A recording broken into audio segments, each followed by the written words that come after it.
1967, the year of expansion. The cozy six-team National Hockey League doubled in size and would never be the same. Players flooded the league in a new amateur draft, but the mighty Montreal Canadiens didn't feel the heat. They were on the verge of repeating their 5 Stanley Cup dynasty of the 50s, but split the streak down the middle with a loss to Toronto in the playoffs that year. They still had the pocket rocket, Big Jean Beliveau, Coach Toe Blake, and a tradition of winning on their side, but not for long. Spectaculaire et toujours dangereux. Maurice Richard. Voici la magie du grand Jean au ralenti. Here's the flare going in.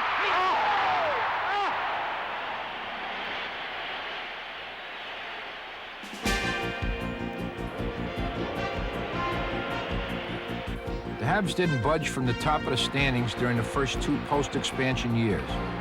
The original 6 made up the East Division, and the new kids on the block, St. Louis, LA, Philly, Oakland, Minneapolis, and Pittsburgh, were bunched together in the West. The best of both neighborhoods faced off in the finals. Although the Habs had a 24-3 2-year playoff record, by 1969, they had a harder time disposing of the thriving Rebel Bruins and their rising superstar Bobby Orr in the semifinals. Belliveau's only career overtime goal sent Montreal into the finals against St. Louis for the 2nd straight season, and then on to their 4th Stanley Cup in 5 years.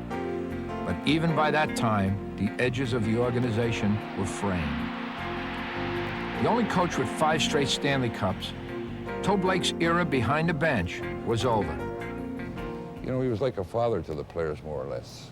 You know, he took care of you. Nobody could say anything bad about you but him. Like, I've seen guys write newspaper columns, and he just ripped them apart the next day, the newspapermen, when they come in and say, "You can't talk about my players like that."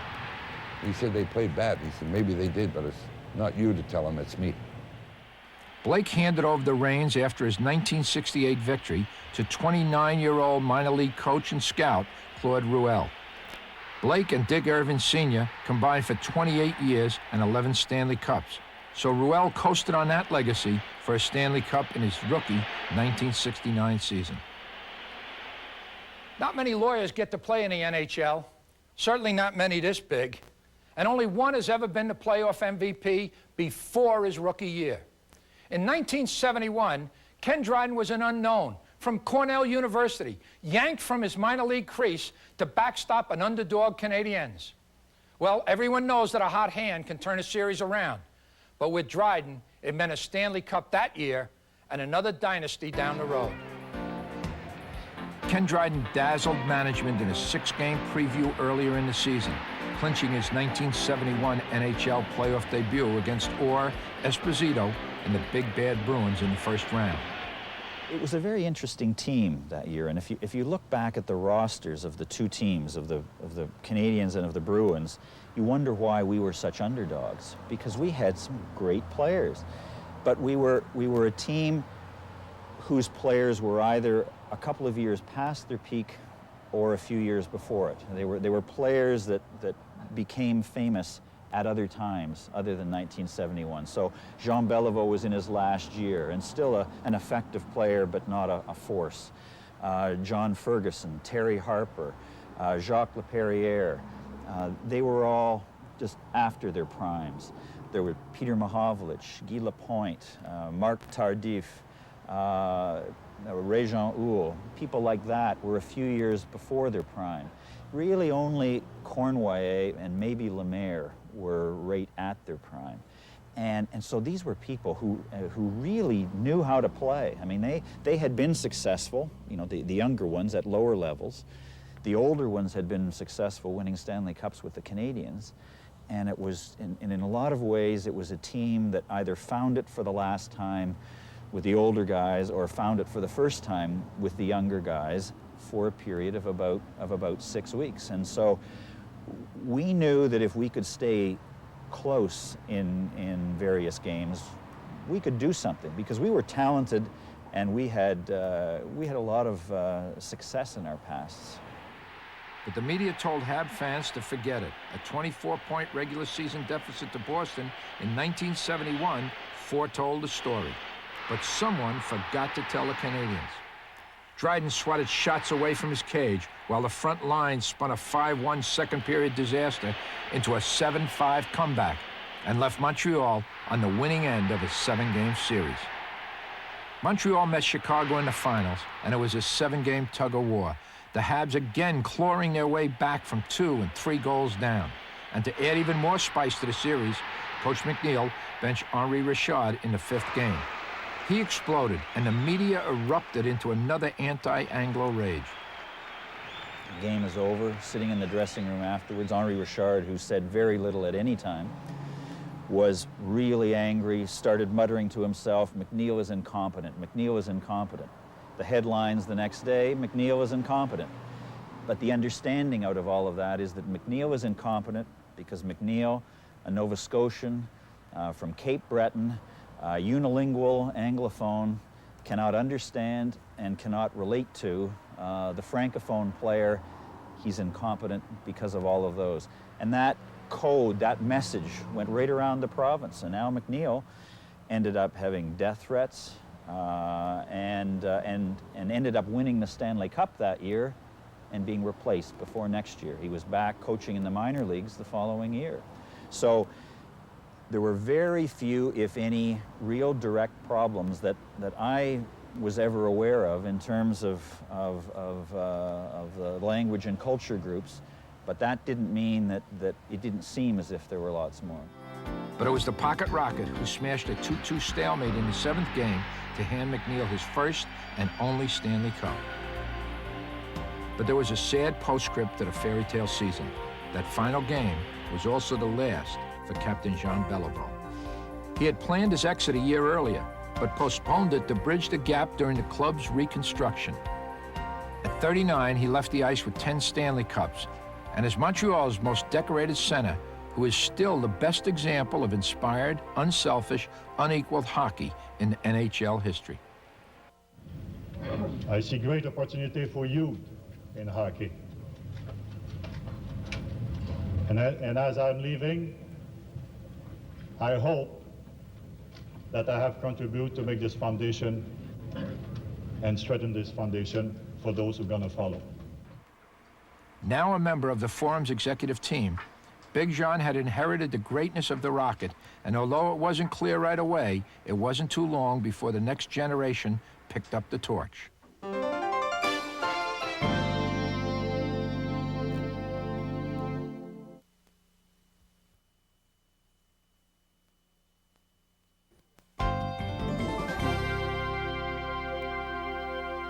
Guy Lafleur used to suit up, skates and all, at 4 o'clock for an 8 o'clock game.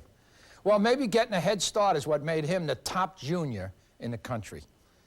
When the Canadiens drafted him just one day after Jean Beliveau hung up his blades, Montreal thought they inherited their next superstar.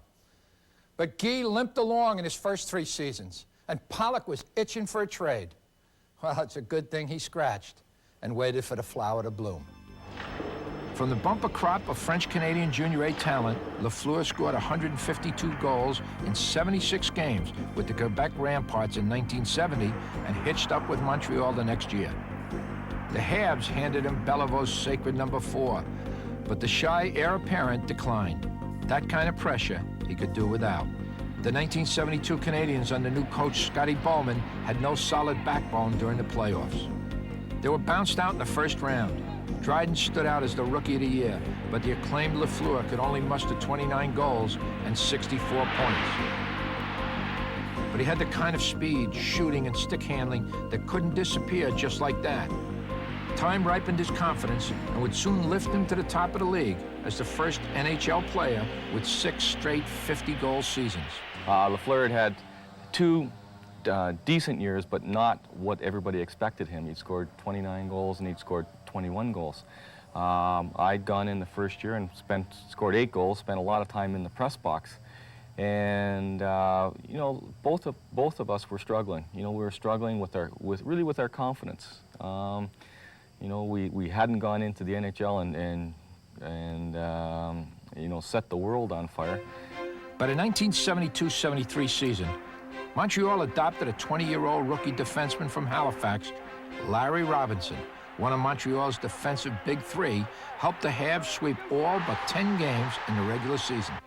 Then they dropped just a handful of 5 in the playoffs on their way to the club's 18th Stanley Cup. This was a team on the move.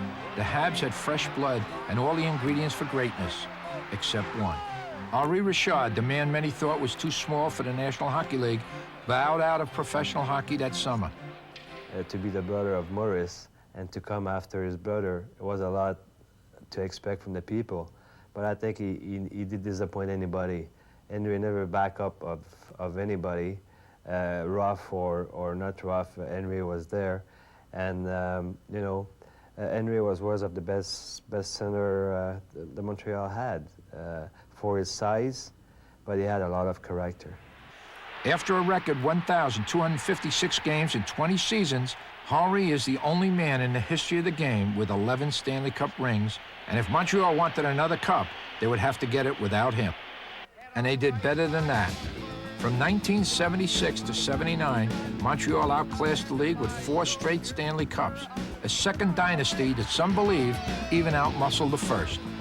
The secret to the Canadiens' second dynasty points to many stars. Ken Dryden, for one. When the Habs played, the puck usually stayed in the other end of the rink, so his job was not to win the game, but to not lose it. There was also Bob Gainey, the 1979 Conn Smythe winner, and the big 3 defensemen, Robinson, Serge Savard, and Guy Lapointe. A deadly triple threat who could crack a game wide open with a rush, a pass, or a check. And of course, there was Guy Lafleur. He was the bottom line in the dynasty of the 70s. There was a lot of inward competition, good competition, you know, like to keep up with everybody else. You know, that was the first thing. You know, we had such a good team. There was, you know, they could say Lafleur was a dominant player, but boy, how can you be the dominant player when you've got somebody like Larry on the team, Bob Gainey, Kenny Dryden? They're pretty dominating players in their own right. So just to play with those types of players and be as competitive as those players really brought everybody up a notch. When the Habs snapped the Flyers' Stanley Cup momentum in 1976, finesse conquered the physical. Another win by the roughhouse Flyers might have shifted the direction of hockey toward the penalty box. But the Canadiens, following Lafleur's lead, left the goon style of hockey in the losing locker room. But more than anything, the secret of Montreal's success has always been the sum total of the team puzzle. I mean, people will often talk about the sense of a Canadiens tradition, you know, and what does that mean? And when you look around the Canadiens dressing room, along the top, above the player benches, what they have is a plaque for every year that the Canadiens existed since 1916 or 17, or whichever the year happens to be. And it lists every one of the players that played on every one of those teams. And it has the record at the top, how they finished during the regular season, and how they did in the Stanley Cup playoffs. And you, as you know, I mean, you spend a lot of time in a dressing room, and a lot of time that you need to fill up.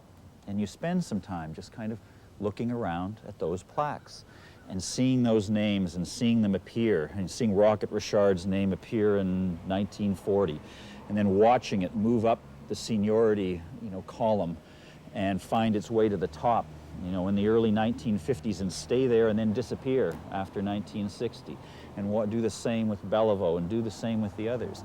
And you come to, and then you see your name. I mean, you see your name on a plaque that doesn't look very much different from Rocket Richard's plaque and Jean Beliveau's plaque. And then you see your name on the same plaque that Jean Beliveau's on, and you're at the bottom and he's at the top. But you sense a connection in all of that. Now, it's not the answer. I mean, it's not the reason why we won as they won, but it's a piece. It's a part.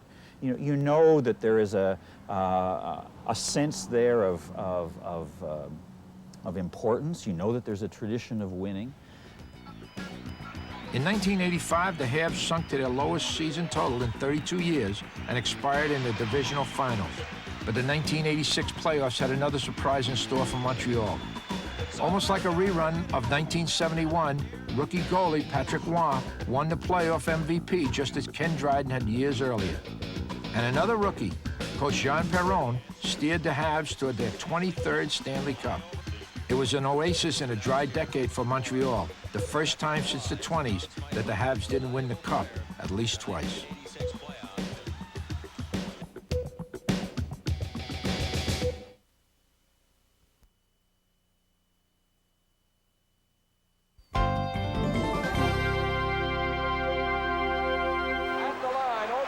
It's tough to forget a famous face.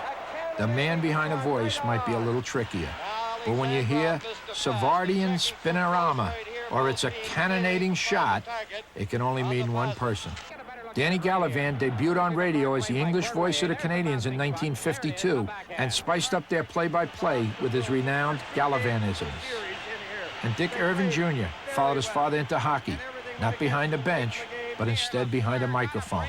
Together, they carry almost 60 years of hockey broadcasting history and are just as much a part of the Canadiens family as the players themselves. Well, listen, this is where you guys normally are, right up there. I think you got a better grip, better view right here. Look, this is where the players are. I mean, what is it like to have the greatest job in North America?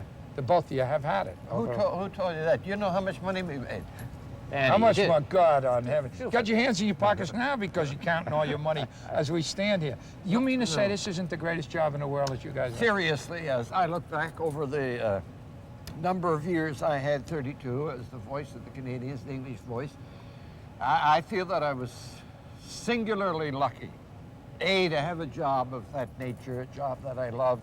B, and to have been associated with the Canadiens, because they had such a tremendous record in that time, 16 Stanley Cups in 32 years, played the game the way it should have been played. You know, I go around the country to banquets and I meet people and they come up and they said, I was allowed to stay up for the first period to watch the game, but I want you to know that we never rooted for the Canadiens. Right. And my retort is to them, if you want to be associated with the losers, that is your problem. Canadians, we're a great vehicle for a broadcaster. But then they, what do you call it? Then they raised the standards, right? And they brought you in, Dick. Is that what's No, the junior member of the team here, I'll tell you that. Yeah, I've got him beaten, though, Jack, by a mile. I first entered this building over half a century ago, 1940, the first year my father coached here. And you know that the Montreal Canadiens, this is a nice, colorful building now, red, white, blue, and it's one of the, as you know, one of the nicest buildings in the league. The players from that era all talk about the empty brown seats. It was all one color. It was like a dungeon in here, you know, and they were this close from going out of business because they had a very, very bad team and the interest was very low. They kind of bounced back, huh? Yeah, how about five cups in a row? Best team ever? Was like? That the best team ever? Well, as far as I'm concerned, it's rather subjective picking a best team. But I would think one of the teams in that skein of 5 consecutive Stanley Cups would have to be the best. And most people would go for the 60 team that won the Stanley Cup in the minimal number of games, 8. But I somehow feel that the year before, the 59 team, for the simple reason, the Rocket was more productive in that second last year of his career than he was in the last one.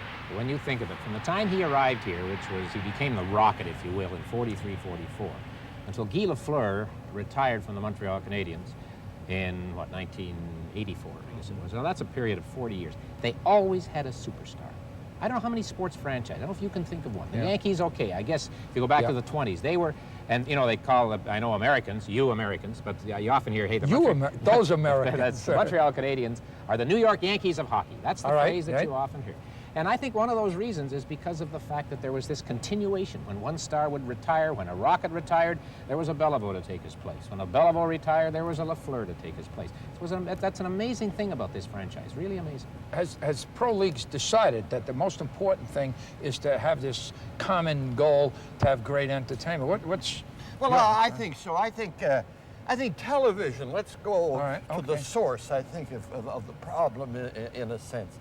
Television has changed so much. Number one, it has provided money, an excessive supply of money, where athletes, and I don't begrudge athletes, 1 penny, get as much as you can.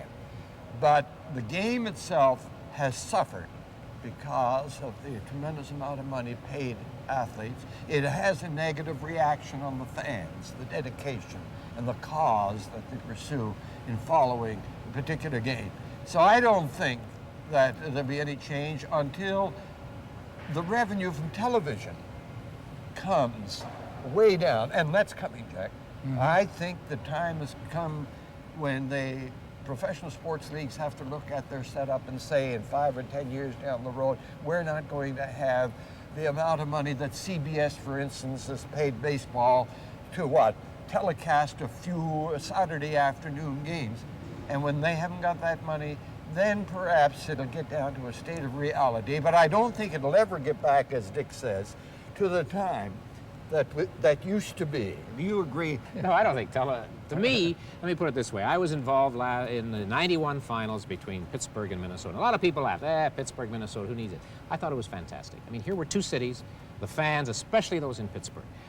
They had never seen that. Why shouldn't they get this opportunity? Why shouldn't another city win it next year and another city win it the year after that? I think that's the best part of that's the best to me that could happen, and I look forward to that. I really do. I don't want to see a team win the Stanley Cup 5 years in a row anymore. The good old days were not good for hockey. Oh, they were good at the time. Okay, at the but time. I just think now, why not spread it around? Because I thought the atmosphere in those cities was fantastic. It's a great game. Let more people in more places enjoy it.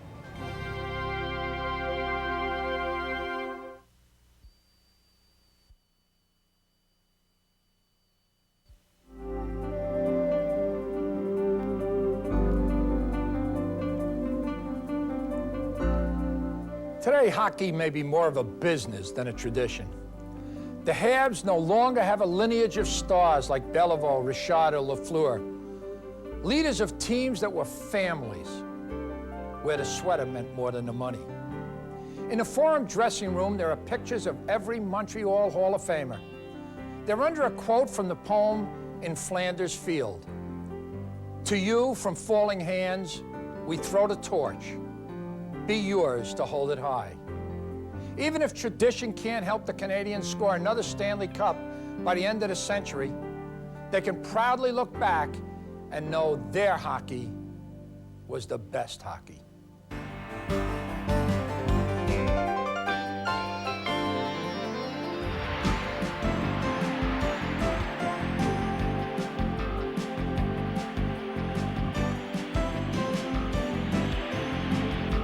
Going to England? Enjoy Air Canada's direct service from Ottawa to London's Heathrow. For complete details, call your travel agent or Air Canada today.